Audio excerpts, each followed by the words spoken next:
जय श्री गणेश। दोस्तों, आइए शुरू करते हैं गणेश चतुर्थी पर गणेश जी की एक बहुत ही धार्मिक और अच्छी कहानी।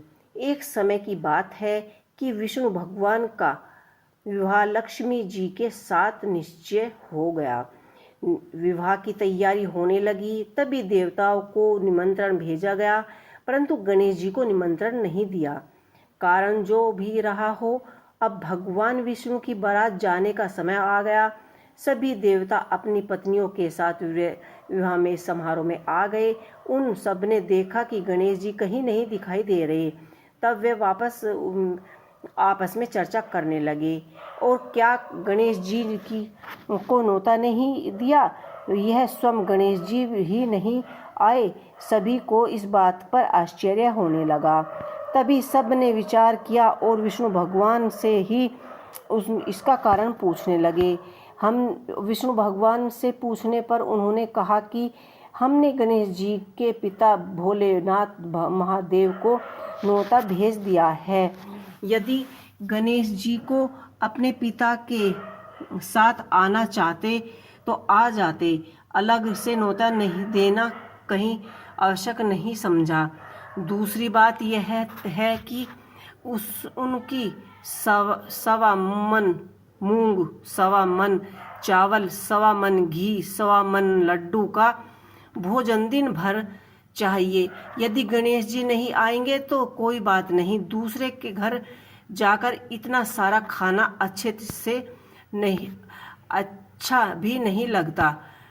इतनी वार्ता कर ही रहे थे कि किसी एक ने सुझाव दिया कि यदि गणेश जी आ भी जाएं तो उनको द्वारपाल बनाकर बैठा देंगे कि आप घर की याद रखना। आप तो चूहे पर बैठकर धीरे धीरे चलेंगे तो बारात से बहुत पीछे रह जाएंगे। यह सुझाव भी उनको बहुत ही पसंद आया, तो भगवान विष्णु ने अपनी सहमति दे दी। होना क्या था कि इतने में ही गणेश जी वहां आए और वहां पहुंच गए, और उन्होंने समझा बुझाकर घर की रखवाली करने के लिए बैठा दिया। बारात चल दी। तब नारद जी ने देखा कि गणेश जी तो दरवाजे पर ही बैठे हैं, तो वे गणेश जी के पास गए और रुकने का कारण पूछा। गणेश जी ने कहा कि भगवान विष्णु ने मेरा बहुत ही अपमान किया है। नारद जी ने कहा कि आप अपने मूषक सेना को अलग भेज दें तो वह रास्ता खोद देंगे, जिससे उन्हें वाहन धरती से घुसकर जाएंगे। तब उन्होंने सम्मानपूर्वक बुलाना पड़ेगा। अब तो गणेश जी ने अपना मूषक सेना जल्दी से आगे भेज दी, और सेना ने जमीन पोली कर दी। जब बारात वहां निकली तो रथ के पहिए धरती में धंस गए। लाख कोशिश करने के परंतु पहिया नहीं निकले। सभी ने अपने अपने उपाय किए, परंतु पहिए तो नहीं निकले, बल्कि जगह जगह से टूट गए, जिसकी समझ में नहीं आ रही थी। अब क्या करें? तब नारद जी ने कहा, आप लोग ने गणेश जी का अपमान करके अच्छा नहीं किया। यदि उन्हें मनाकर लाएंगे तो आपका कार्य सिद्ध हो सकता है, यह संकट टल सकता है।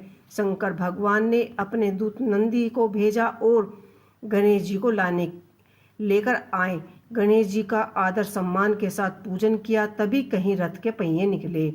अब रथ के पहिए निकल गए, परंतु वे टूट फूट गए, तो उन्हें सुधारे कौन?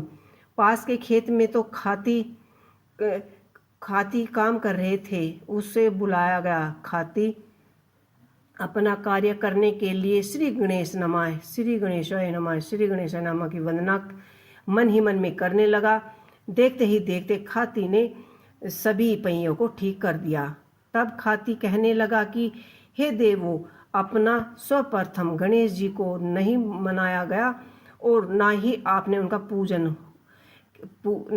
पूजन की होगी, इसलिए तो आपके सब संकट आए हुए हैं। हम तो मूर्ख हैं, उनका ध्यान करते हैं। आप लोग तो देवगण हैं, फिर भी आप गणेश जी को कैसे भूल गए? अब आप लोग भगवान श्री गणेश जी की जय बोलते जाए और आपके सभी काम बनते जाएंगे, कोई भी संकट नहीं आएगा। ऐसा कहते ही बारात वहाँ से चली गई। विष्णु भगवान लक्ष्मी जी का विवाह साथ में संपन्न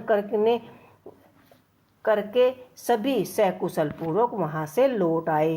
तो हे श्री गणेश जी महाराज, आपने विष्णु भगवान की जो जैसे कार्य सहारे, ऐसे ही कार्य सबको सिद्ध करो। बोलो गजानन भगवान की जय। तो दोस्तों, आपको हमारी ये कहानी कैसी लगी हमें कमेंट बॉक्स में लिख के ज़रूर बताइएगा। इसी के साथ जय श्री गणेशाय नमः।